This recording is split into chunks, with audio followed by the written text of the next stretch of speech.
네, 이번 시간 세율이네요. 86쪽에 나와 있는 세율이요. 이제 양도소득세의 세율이 이제 올해 같은 경우는 조금 이제 올라가는 이런 면이 있어요. 왜냐면은 이제 이 비사업용 토지라든지 그게 작년까지는 좀 이제 아직 오래죠.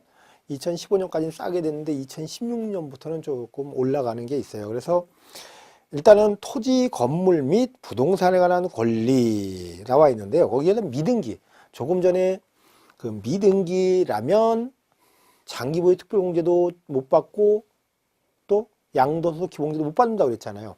또 더 큰 불이익은 남는 양도 차익의 자금 한 채 70%에 해당하는 것을 양도소득세로 내야 된다는 거예요. 그 다음에 3주택 또 거기에 비사업용 토지 있죠. 그 3주택 이상을 소유하면서 지정지역이 있어요. 지정지역, 그 기획재정부 장관이 지정한 지역, 뭐 투기지역이겠죠. 요런 지역에 소재하는 3주택 이상의 주택을 갖고 있거나 아니면 비사업용 토지를 팔면은요, 우리 양도소득 세율을 6%에서 38%, 6%에서 38% 그걸 기본세율이라고 얘기를 하는데 거기에다가 10%를 더해서 내요. 그러면 6%에서 38%가 아니라 16%에서 48%가 된다라는 거예요. 비사업용 토지는 불이익이 많다라는 거죠. 많다. 그 다음에 그 일반적으로 보유기간 등기 당연히 돼 있고 보유기간이 1년 미만이다. 1년 미만이라면요 50%가 돼야 되는데 주택과 조합원 입주권을 1년도 안 돼서 팔잖아요. 그럴 때는 40%만 해요. 40%만 한다. 그 다음에 그 1년 이상 2년 미만, 1년 이상 2년 미만일 때는 40%를 하는데, 주택과 조합원 입주권은 1년 이상만 되면 기본세율, 즉 6%에서 38%를 적용을 한다는 거예요. 주택에 대해서는 굉장히 우대를 해주고 있죠. 해주고 있고. 그 다음에 일반 토지, 건물, 부동산에 관한 권리, 여기서 부동산에 관한 권리라는 것은 부동산을 취득할 수 있는 권리, 부동산을 사용할 수 있는 권리죠. 이런 것은 어떻게 하겠다? 이런 것은 2년 이상이라면, 미등기가 아니고 2년 이상이라면 6%에서 38%를 적용을 하겠다는 거죠. 6%에서 38%를 적용을 하겠다. 초과 누진 세율이에요. 그러면 거기에 6%에서 38%가 어떤가? 그 밑에 세율이 있어요. 밑에 보면 1200만 원 이하는 6%, 또 1200만 원 초과 4600만 원 이하는 15%, 그 다음에 뭐 24%, 1억 5천을 초과를 하면 어떻게 돼요? 38%예요. 38%. 여러분들이 이게 초과라는 걸 좀 봐주세요. 초과되는 게 어떤 건가 보면 1200만 원까지는요. 과세 표준을 계산할 때 1200만 원이다. 2년 이상이다. 그러면 거기 6%면 72만 원이에요. 그런데 만약에 내가 4천만 원을 벌었다. 4천만 원. 그냥 아니 이렇게 좀 계산을 편리하게 하기 위해서요. 4200이라고 한번 해볼까요? 4200. 과세 표준이 4200이에요. 내가 어느 부동산을 파는데 과세 표준이 4200인데 2년 이상을 가지고 있었어. 토지, 건물, 부동산에 관한 권리인데 2년 이상을 갖고 있다 팔았어요. 과세 표준은 조금 전에 같이 양도가액에서 필요공비에 빼고 그러니까 양도 차익 나오고 양도 차익에서 장기보유 특별공제 빼니까 양도소득 금액 나오고 양도소득 금액 나오니까 양도소득 기본공제 빼서 과세 표준 나온 게 이거다. 근데 2년 이상을 갖고 있었어요. 그럼 뭐래요? 6%에서 38%죠. 4200이 나왔으면은 4200 중에서요. 무조건 요 중에서 1200만 원은 1200만 원은 몇 프로 하래요? 6%를 하래요. 그럼 얼마예요? 72만 원.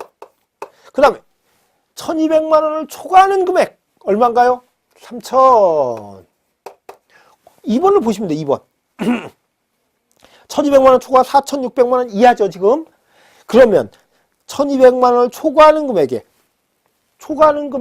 얼마래? 15%래요. 그럼 얼마예요? 450이네. 그렇죠. 그러면 여기에는 요거 72만 원 450 합하니까 얼마래? 522만 원이네. 이게 산출세액이 된다는 거예요. 이렇게 하면. 그런데 할 때 이런 것마다 다 한다면, 만약에 2억이다. 과세 표준이 2억이다. 6%에서 38% 하면 어떻게 할 거야? 이거 중에서 1200만 원은 7%하고 그 다음에 1200만 원을 넘는 초과해서 4600만 원 이하까지는 15%하고 4600만 원 초과 8800만 원 이하 이렇게 하면 너무 힘들으니까 여기에 이렇게 놨어요. 만약에 2억이 나왔으면 1억 5천만 원 초과네요. 그럼 3760만 원 플러스 뭐래요? 1억 5천 초과 금액 얼마예요? 5천이잖아요. 5천에 38%래. 그러면 1900만 원이네. 제가 이렇게 암산을 했어요. 얼른. 그러면 이렇게 하니까 이거 더하면 이제 1900이니까 5660만 원 이렇게 되겠네요. 이렇게 산출세를 계산한다는 거예요. 초과되는 금액에 대해서만 자꾸 세율이 올라가는 거죠. 어느 금액이든지 무조건 1200만 원까지는 얼마? 1200만 원 6% 하고 1200만 원 넘는 4600까지는 15%. 또 4600을 넘는 8800까지는 24%. 또 8800에서 1억 5천까지는 35%.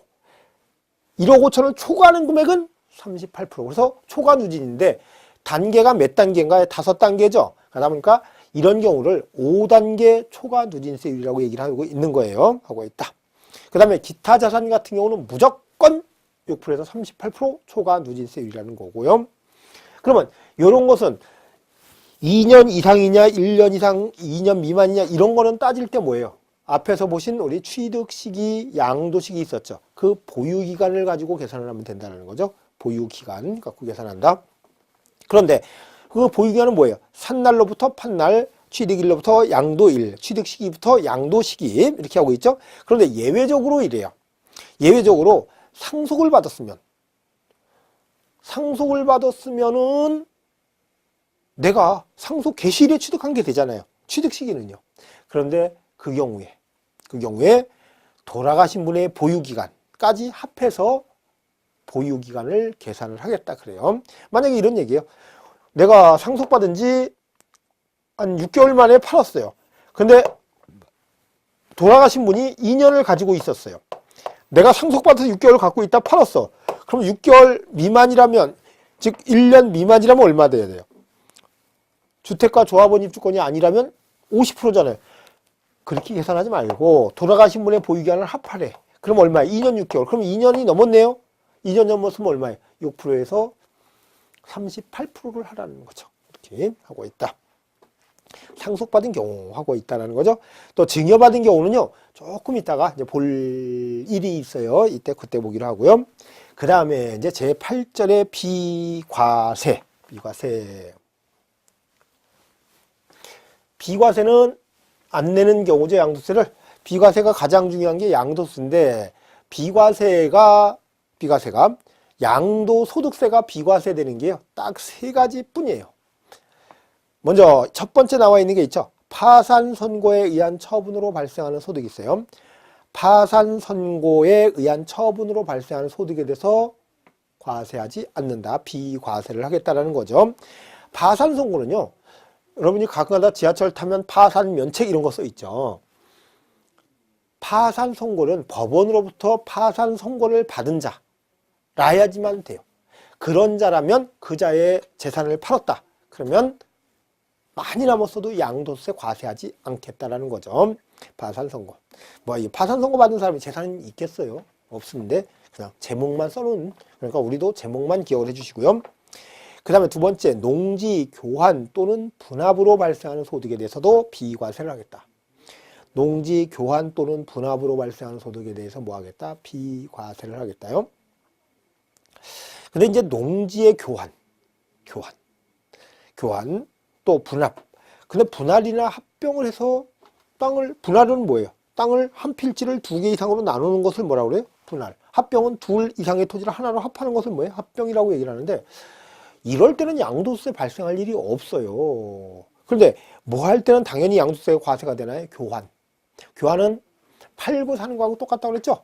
내 거를 팔고 상대방 걸 사고 상대방은 자기 거를 팔고 내 거를 사는 거하고 똑같잖아요. 교환이. 그랬더니 양도세 당연히 과세가 돼야 되는데 농지일 경우는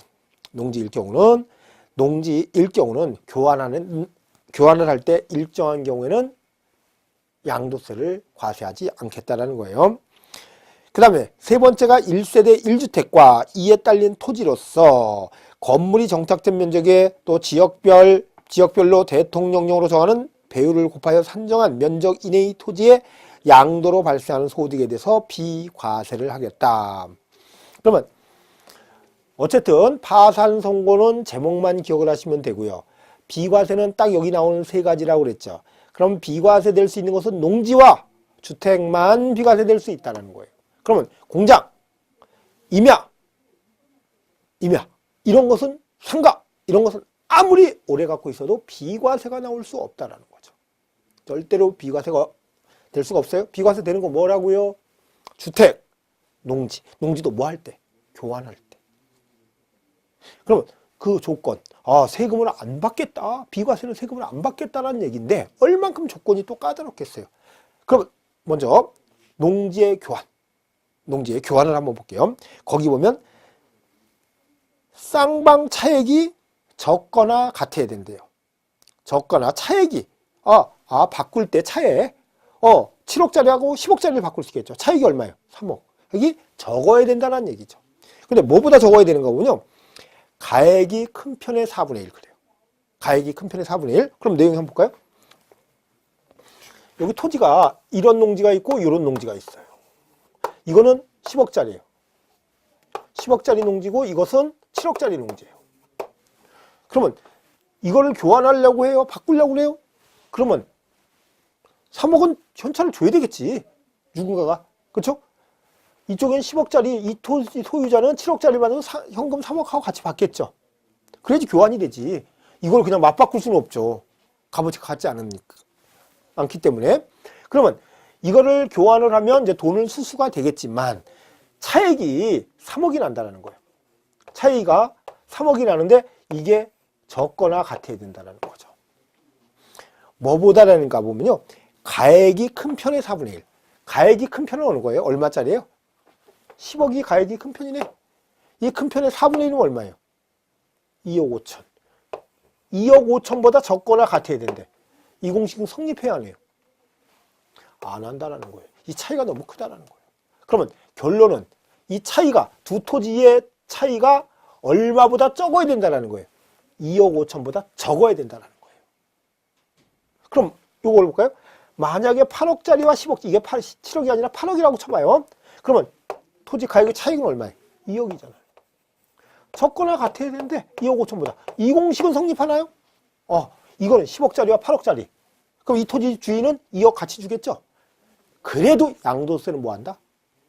과세되지 않는다. 교환을 할 때. 그러면 그 교환 조건이요. 뭔가 보면은 국가와 관련이 돼서 교환을 해야 돼요. 그리고 또 그 2번을 보시면 경작상 필요에 의하여 교환을 한다. 경작상 필요해서 둘이 교환을 한다. 이럴 경우에 비과세를 해준대. 차이가 어때야 된다? 적어야 된다는 거예요. 10억짜리와 9억짜리면 1억 차이 1억뿐이 안 되잖아요. 근데 10억짜리가 7억짜리니까 얼마? 3억. 그러니까 너무 차이가 많이 나니까 비과세를 안 해줘요. 한 푼도 안 해주는 거예요. 이럴 경우는 한 푼도 안 해주는 거예요. 10억, 7억일 때는. 근데 10억, 8억일 때는 이것도 비과세, 이것도 비과세를 해주겠다. 단 조건이 경작상 필요에 의해서 했다면, 했다면요. 교환하고 나서 3년간은 그 농지에서, 농지 소재지에 거주하면서 농사를 져야지 돼. 그래서 거기에 보면요. 3년 이상 거주 경작이죠. 거주하면서 경작을 할 경우만 3년 이상을 해줘야지만 비과세가 돼요. 그런데 이제 뭐 그런 예외도 있어요. 만약에 이분이 이러려고 그랬는데 중간에 3년을 못 채우고 돌아가셨다. 그러면 상속인이 나머지 기간을 다 채워줘야 돼요. 또 이렇게 열심히 하고 있는데 갑자기 내 땅이 또 수용이 될 수도 있겠죠. 그래서 3년을 못 채울 수도 있겠죠. 이럴 때는 관계없다라는 거. 근데 그런 예외는 있는데 일단은 이것을 뭐라고 그러는가 하면 일단은 교환을 하면 이 조건이 충족이 됐다면 비과세를 해줘요. 그러고 나서 세무서에서는 계속 째려보고 있는 거예요. 저 사람이 혹시 팔지는 않나? 농사를 짓는지 안 짓는지 거기에 주소가 있는지 없는지 다 이렇게 보고 있다는 거예요. 그것을 뭐라고 하는가 하면요. 양도소득세의 사후관리라고 얘기를 해요. 사후관리 제도가 있어요. 여러분들이 이제 뭐 이런 것도 있어요. 증여세 같은 경우도요. 어떤 사람이 증여는 요만큼 받았어. 상속도 요만큼 받았다고 신고는 다 했는데 어느 날 몇 년 있다가 보니까 재산이 그때는 상속받을 때는 10억 받았다고 그러더니 그 사람 재산이 한 200억이 돼. 그럼 어떻게 돼요? 다 어디다 감춰놨던 거죠. 그런 것을 조사를 할 수 있다는 거예요. 그걸 사후관리라고 하는 거예요. 여러분이 이제 금액이 큰 돈이 왔다 갈 때는 이런 조사하는 게 많아요. 특히 이런 비과세 해줬던 거, 계속 감시 체계가 가동되고 있다는 거죠. 뭐 사후관리라는 게 그거죠. 뭐 감시 체계를 가동하겠다는 거죠. 그런 내용이고. 그 다음에 1세대 1주택과 이에 딸린 토지.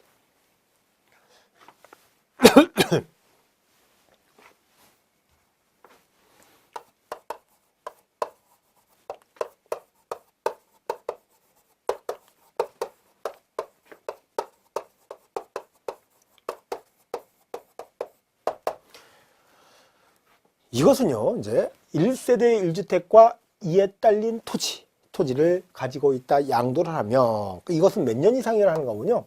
2년 이상이에요. 2년 이상 뭐를 해야 돼요? 보유를 한다면 한 세대가 하나의 주택을 갖고 또 딸린 토지는 주택이 있으면 당연히 토지도 있죠. 이것을 갖고 있다 판다면 양도소득세를 받지를 않겠다. 1세대 1주택과 이에 딸린 토지를 양도하면 양도세를 비과세한다는 거죠. 여러분이 1세대 개념은 보셨죠? 1세대는 아시죠?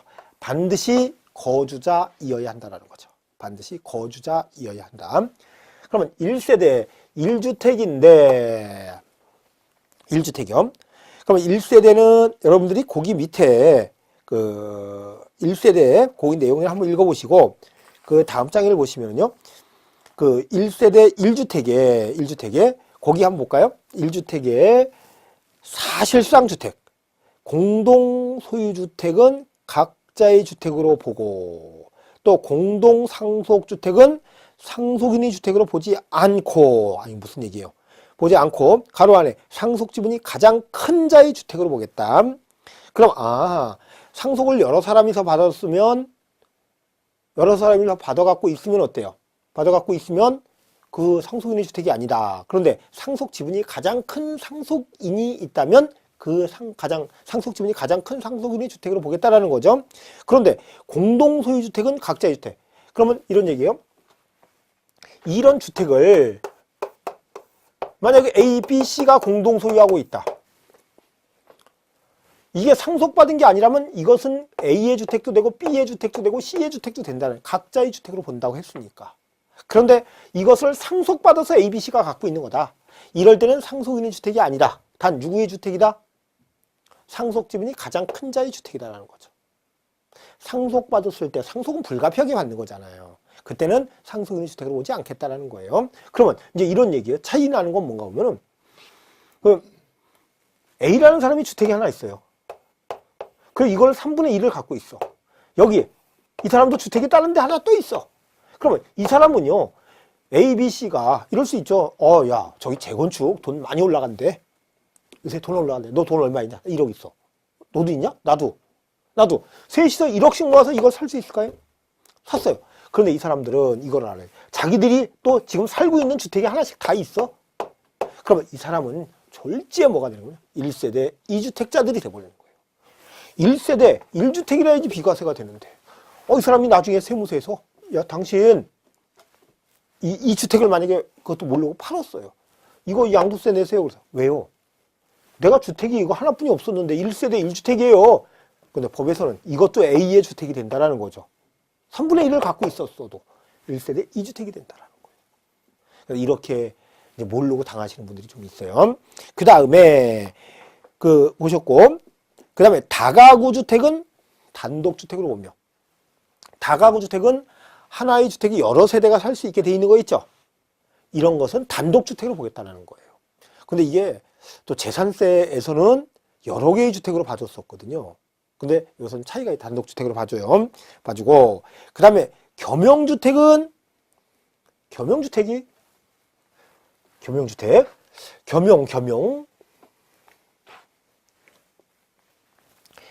뭐죠? 겸용? 여기가 상가고 주택이고 이렇게 주택 져서 살 수 있을까요? 여긴 세가 주고 세 주고 살고 여긴 주인 살고 이렇게 할 수 있잖아요. 이럴 경우에 이것은 전부를 주택으로 보겠다는 거예요. 상가도 주택으로 보겠다. 그러면 이 사람이 다른 데 주택이 없어요. 1세대 1주택이야. 이거 팔면 양도세 비과세. 상가도 이렇게 해서 비과세 받을 수 있어. 어떨 때는 주택 면적이 클 때는. 그런데 이게 여기도요. 상가다. 그러면 주택 면적이 크지가 않죠. 이럴 때는요. 주택만 주택으로 봐요. 그러면 요 부분은 양도세가 비과세되고 이 조건을 갖췄다면 상가는 과세가 된다는 거죠. 그래서 주택 면적이 클 때는 전부를 주택으로 보고 적거나 같을 때는 주택만 주택으로 본다. 그럼 주택에 대해서만 비과세를 해주겠다는 얘기죠. 이런 거 보시고 거기에 1번부터 쭉 해서 6번까지 있으니까 이런 거 한번 쭉 읽어보세요. 읽어보시고 그 다음에 부수토지.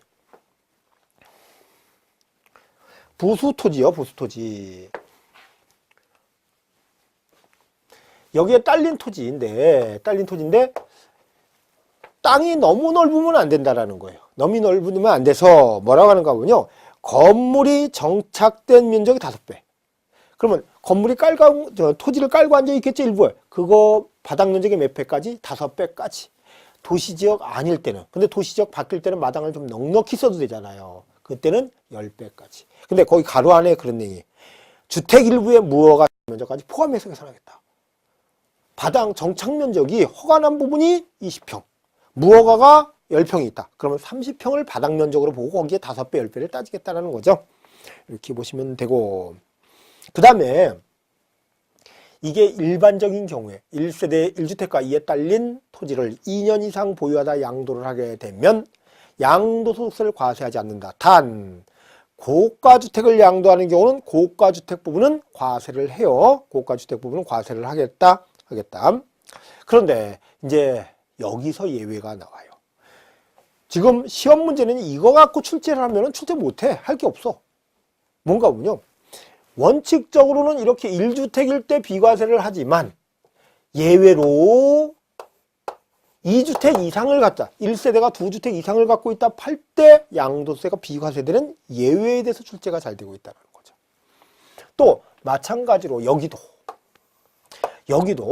원칙적으로는 2년 이상을 보유하다 팔아야지 양도소득세가 비과세되는데 2년 이상 갖고 있지 않고 1년도 안 갖고 있다 팔았는데 몇 달 갖고 있다 팔았는데 양도세 비과세될 수 있는 예외가 있다는 거예요. 이 예외를 잘 봐주셔야 돼요. 그러면 여기는요. 여기부터 볼게요. 1주택이 아니라 2주택일 때 대표적인 예시만 하나 드려드릴게요. 뭔가 보면은 여러분이 이제 이럴 경우 있나요? 내가 지금 주택이 하나 있어요. 1세대 1주택이에요. 1세대 1주택이에요. 그런데 요번에 주택을 하나 샀어. 이사 가려고 사서 내 앞으로 등기까지 했어. 그런데 내가 지금 살고 있는 집 있잖아요. 안 팔려 도대체 이게. 금방 나 살 때 요새 잘 팔린다고 해서 새로운 주택을 하나 샀어요. 근데 그 전에 갖고 있던 주택은 안 팔린다는 거예요. 그래서 이런 경우가 종종 있을 수 있죠. 그러다 보니까 그게 맨 밑에 지금 88표 쪽에 맨 밑에 나와 있는 거 있죠. 국내 한번 볼게요. 국내에 한 주택을 소유한 1세대가 그 주택을 이제 지금 갖고 있는 거니까 그 전부터 갖고 있다고 해서 종전주택이라고 그래요. 그 주택을 양도하기 전에 다른 주택을 새로운 주택을 취득했다라는 거죠. 새로운 주택을 취득함으로써 일시적으로 2주택이 된 경우, 2주택이잖아요. 이럴 경우에는 종전주택을 취득한 종전이 주택을 취득한 날로부터 1년 이상이 지난 후 다른 주택을 취득하고 이거 무슨 얘기인지 또 이상하게 돼 있어요. 1년 이상이 지난 후에 뭔가 보면요. 내가 종전주택을 사서 갖고 있었던 게 아니라 1년이 지난 다음에 다른 새로운 주택을 샀어야 된다는 거예요.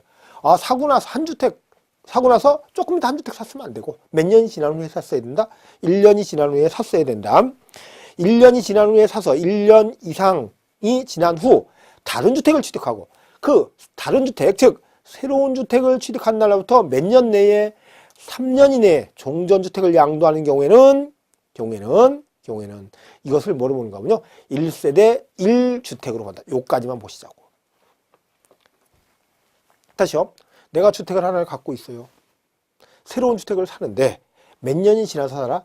과거에 즉 종전에 있던 주택을 취득한 지 1년이 지나서 새로운 주택을 사고 나서 몇 년 내에 종전주택을 팔아라. 3년 내에 종전주택을 팔면 1세대 1주택을 보겠다. 그러면 1세대 1주택으로 봤어요. 보면 몇 년 이상을 보유했어야 돼. 2년 이상을 보유하다 팔았으면 양도세를 뭐 하겠다? 비과세를 하겠다는 거예요. 그런 게 2번 상속받아서 불가피하게, 또 지방으로 이전을 함으로 해서 불가피하게, 또 부모님을 모시고 살다 보니까 결혼하기 전에는 각각 한 주택이었었는데 합해서 살다 보니까 이런 예외를 규정을 하고 있다는 거죠. 요 예외가 지금 나와 있는 게 88쪽, 89쪽에 나와 있어요. 그리고 89쪽 맨 하단을 보면 2년 이상 보유 요건이 있죠. 2년 이상 보유 요건이에요. 그러면 취득일로부터 양도일까지 몇 년 이상이다? 2년 이상이어야 하는데 예외가 있다라는 거예요.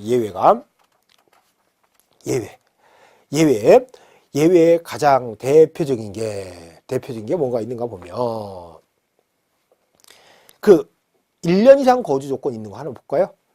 중간에 지금 90쪽이에요. 1년 이상 거주 있잖아요.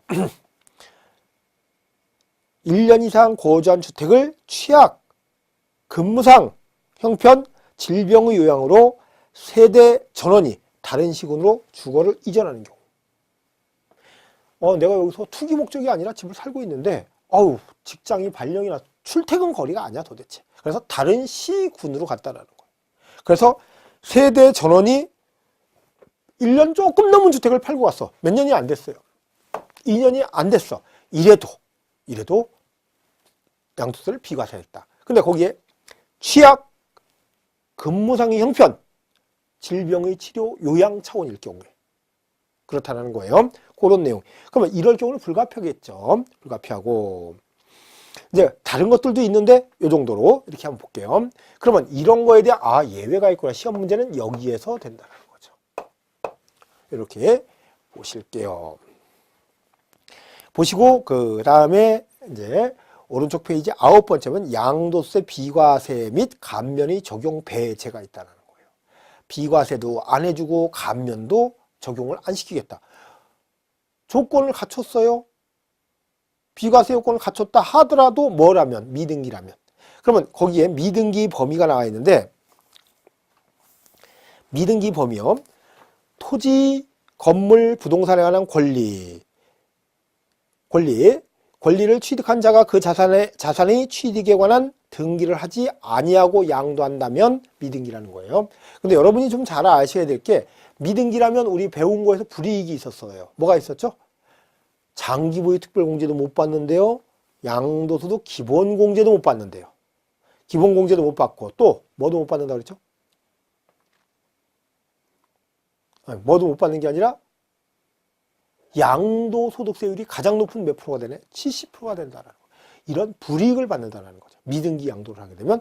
그럼 또 그 불이익뿐만이 아니라 비과세 감면, 설사 비과세 감면 요건에 해당이 된다 하더라도 비과세 감면을 안 해주겠다는 거예요. 안 해주겠다.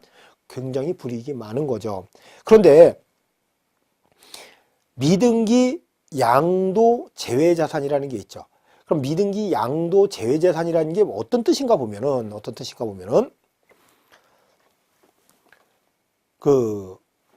이런 미등기라는 것은요, 등기를 할 수 있음에도 불구하고 안 하고 양도를 하면 미등기 양도예요. 그럼 이런 경우 있죠. 여러분 내가 아파트 당첨됐어요. 근데 계약금 내고 1차 중도금, 2차 중도금, 집은 내년 말에 입주 안 돼. 지금까지 3차 중도금 냈어. 그리고 프리미엄 받고 다른 사람한테 팔 수 있죠. 내가 등기했어요, 안 했어요? 안 했죠. 이건 미등기 양도가 아니에요. 왜? 지금 건물이 다 져지지도 않았는데 등기를 할 수 있어요, 없어요? 등기할 수 없지.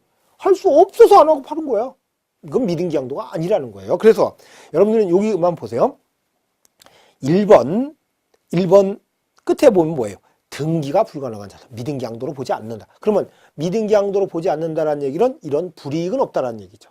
비과세 감면에 해당되면 해주겠다. 또 70% 세율 적용하지 않겠다.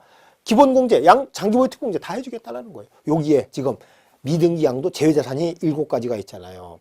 그런데 그걸 보는데 1번, 2번, 4번, 1번, 2번, 4번 또 6번도 그렇다고 봐야 되네요. 등기가 불가능한 자산 나와 있잖아요. 등기가 불가능해서 못하고 양도를 한다? 그럼 미등기 양도로 보지 않겠다. 그럼 불이익이 없다라는 거죠. 이렇게 보시고.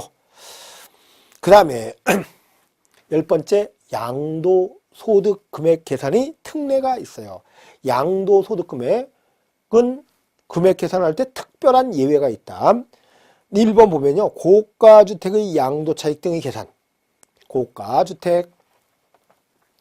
그럼 고가주택은요. 뭔가 보면요. 취득세에서는 고급주택이라는 얘기를 했는데 양도소득세에서는 고가주택이래요.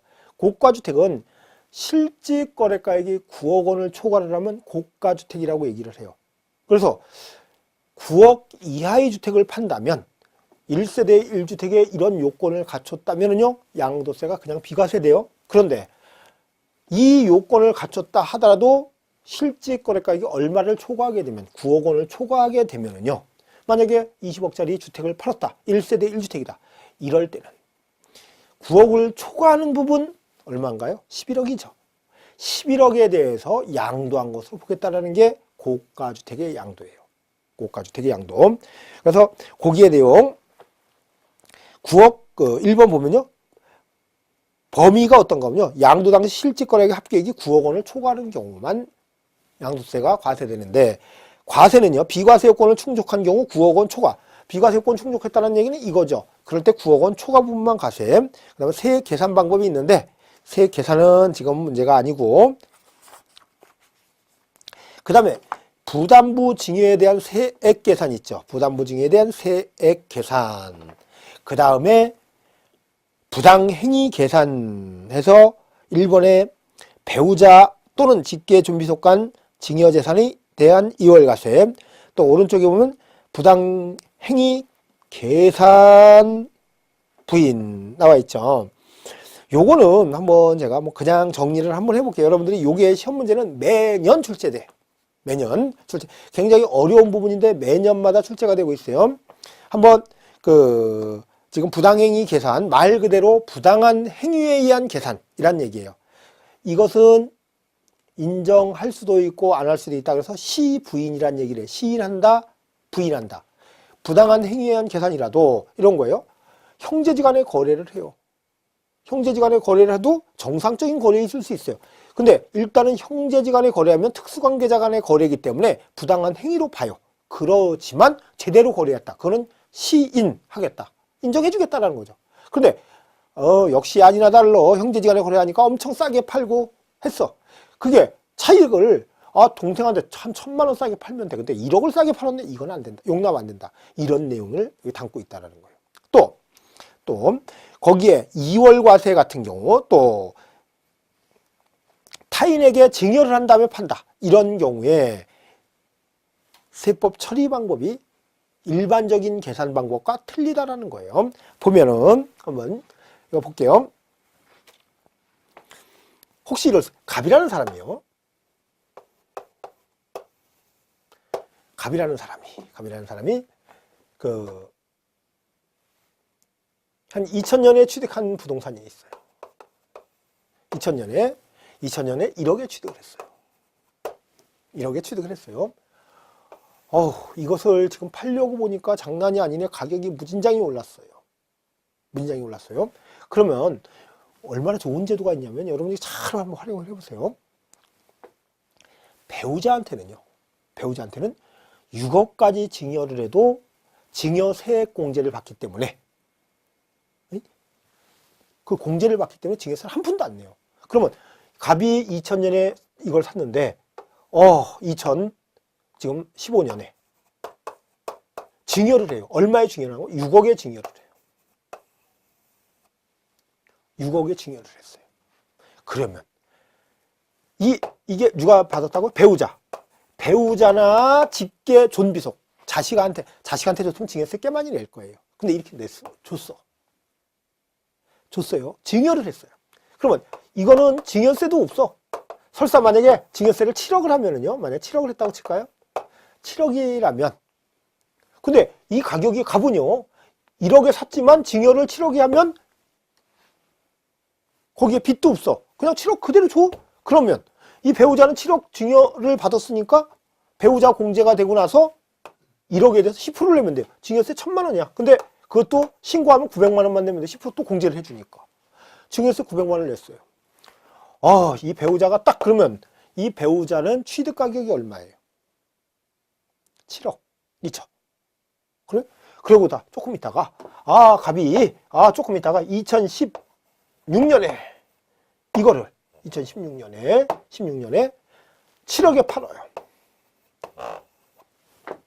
7억에 팔어. 그러면 이 배우자의 갑의 배우자인 이 사람은 취득 가격이 얼마예요?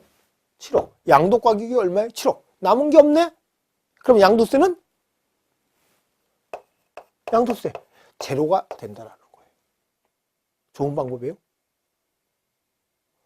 무진장이 좋은 방법이에요. 그럼 이 세법 만드시는 분은 이런 좋은 방법을 안 써먹어 봤겠어요? 아주 좋더라는 이거예요. 그러다 보니까 무슨 얘기를 해놨냐면 갑이요. 이 배우자가 증여를 2015년에 받았잖아요. 5년도 안 돼서 5년 내에 양도한다면요. 이 배우자의 취득 가격은 이게 아니고 남편이 취득한 가격이 있죠. 1억. 또 취득한 날짜 그대로 이것을 누가 배우자한테로 넘어가요. 그래서 제목에 뭐라고 했는가 보면요. 배우자 또는 직계 존비속 간 증여 재산에 대한 2월 과세. 2월이라는 건 뭐예요? 그대로 넘어가는 걸 뭐예요? 2월이라고 그러죠. 장부 쓰다가 맨 마지막에 있는 그 다음 장으로 넘기는 걸 뭐라고? 2월이라고 그러잖아요. 그대로 넘긴다는 거예요. 몇 년 내에 팔았다면. 그러면 이 배우자가 5년 내에 팔면은 취득 가격이 7억이 아니고 뭐라는 거예요? 1억이라는 거죠. 취득 날짜가 2015년이 아니고 언제래요? 2000년이라는 거예요. 이것을 배우자 또는 직계존비속 간의 증여재산의 2월 과세. 그런데 만약에 2020년 넘어서 팔았다? 그럼 5년 넘어서 팔았어요? 그러면 양도세 안 내는 거예요. 그러니까 여러분이 혹시 지금 있잖아요. 여러분 재산이 지금 공부를 열심히 하시면서 있잖아요. 이거 팁이에요. 옛날에 시골에 땅 사놨는데 총각 때 사놨어. 근데 땅값이 요새 올라갔고 우리 여기 간다. 좀 더 가도 괜찮아. 그거 있으면요. 나중에 팔 때 되면 진짜 걱정되죠. 양도세 무진장이 내야 될 것 같잖아. 미리 준비해 주시는 거예요. 어떻게 한다? 증여를 해요. 근데 증여를 하고 나서 몇 년 내에 팔면 5년 내에 팔면 안 한 거하고 똑같아. 왜? 취득가격이 높아지지 않잖아요. 근데 5년 내에 팔면 양도세가요? 확 줄어요. 그러니까 지금 빨리 좀 해주실 필요가 있죠. 이게 절세예요. 그렇다는 거예요. 또 하나 복권. 이거는 배우자 직계 존비속일 때는 뗄래야 뗄 수 없는 사이이기 때문에 이렇게 얘기를 한다는 거예요. 그런데 이럴 경우 있어요. 이것도 갑으로 한번 해볼게요. 갑이라는 사람이 부동산을 가지고 있는데 동생한테 증여를 했어요. 이런 부동산을 갑이 동생한테 증여를 했어요. 동생한테 증여를 하고 나서 그랬더니 증여세를 얼마를 내가 3천만 원을 냈어요. 당연히 동생이 냈겠죠. 근데 동생이 이것을 제3자 을에게 양도를 했더니 양도세가 2천만 원이 나오네. 이렇게 했다. 이게 동생이니까 뭐라고 하는가 보면요. 이것은 특수관계자라고 얘기를 해요. 이렇게 특수관계자가 양도한 후 이것도 역시 5년 내에 증여받은 지 5년 내에 제3자 이거는 배우자 직계존비속이 증여를 받은 거죠. 그런데 이거는 배우자 직계존비속이 아닌 특수관계자가 증여를 받았을 경우에요. 이렇게 팔았다. 이렇게 팔았다. 이럴 때는요. 5년 내라면 5년 내라면 어떻게 할 것이냐. 이때는요. 비교를 해봐요. 갑이 직접 을이라는 자에게 팔면 양도세가 얼마가 될까를 계산을 해봐요. 여기다 증여했다가 이렇게 동생이 팔았는데도 불구하고 이렇게 계산을 그랬더니 양도세가 자그마치 1억이 되네. 그러면 여러분은 만약에 갑 입장이라면 동생한테 이렇게 증여해서 3천만 원 내고 동생이 을한테 팔아서 양도세 2천만 원 내고 이러면 5천만 원 들어가네요. 이렇게 돌려서 양도하시겠어요? 아니면 직접 양도하시겠어요? 당연히 돌려서 양도하죠. 이런 것은 부당한 행위에 의한 계산인데 이것은 인정하지 않는다. 이 거래 자체를 인정하지 않겠다는 거예요. 거래 자체를 인정하지 않는다는 얘기는 양도세 내지 말래. 증여세도 내지 말래. 냈으면 돌려주겠대. 대신 너 세금 1억 내. 그리고 양도소득세를 누가 내냐면요. 분명히 증여받은 동생이 팔았잖아요. 얘가 납세 의무를 진다네요. 여기서 납세 의무를 진다고. 법이 이렇게 돼 있어요. 그러면 이걸 없는 걸로 본다고 했어요? 몇 년 내에 팔았을 때만 그런 거예요? 5년 내에 팔았을 때. 이 두 개를 합한 금액보다 양도세가 더 많다면. 그런데 이래요. 이렇게 했더니 1,000만 원이 나와. 직접 팔으니까. 그러면 아니 이거 바보야. 왜 이렇게 해서 일부러 그러지는 않았을 거 아니야. 이거는 부당한 행위에 의한 계산 같지만 인정을 할게 뭐 한다 그래? 시인한다 그래요. 그럼 이게 이쪽이 크다면 어떻게 해요? 얘가 양수세 납세금을 치는 거고 만약에 이쪽이 더 크다면 그대로 동생이 납세금을 치는 거예요. 이게 이럴 때 이쪽이 더 크다면 가상을 해서 크면 큰 쪽으로 가고 그렇죠? 크면 큰 쪽으로 가겠다는 얘기죠. 적으면 말고 이런 얘기 나와 있고 또 이제 이런 거예요. 이제 특수관계자에게 부동산을 팔아요. 특수관계자에게 부동산을 파는데 거기 내용이 이제 이런 것도 한번 보세요. 93쪽에 보시면 부당행위에 의한 계산의 1번 한번 볼까요? 특수관계자 간의 고가 매입, 저가 양도의 경우 양도 또는 취득가액은 어떻게 할 건가 보면요. 거주자와 특수관계, 그냥 형제지간의 거래라고 생각하시면 돼요. 형제지간에 아니면 이럴 수도 있죠.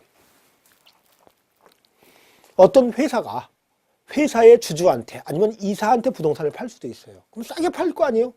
이 사람 보너스 주는 길에 우리 회사 저기 갖고 있는 저기 산 하나 있는데 그 사람을 싸게 팔을까? 이럴 수 있잖아요. 그러면 그런 특수관계자일 때는 거주자와 특수관계에 있는 자와의 거래에 있어서 시가와 거래가의 차익이 3억 원 이상이 있거나 시가의 5% 이상의 금액으로서 당해 소득에 대한 조세의 부담을 부당하게 감소시킨 것으로 인정되는 때에는 그 취득 양도가액을 뭐에 의해서 계산을 한다? 시가에 의하여 계산한다. 볼게요. 한번요.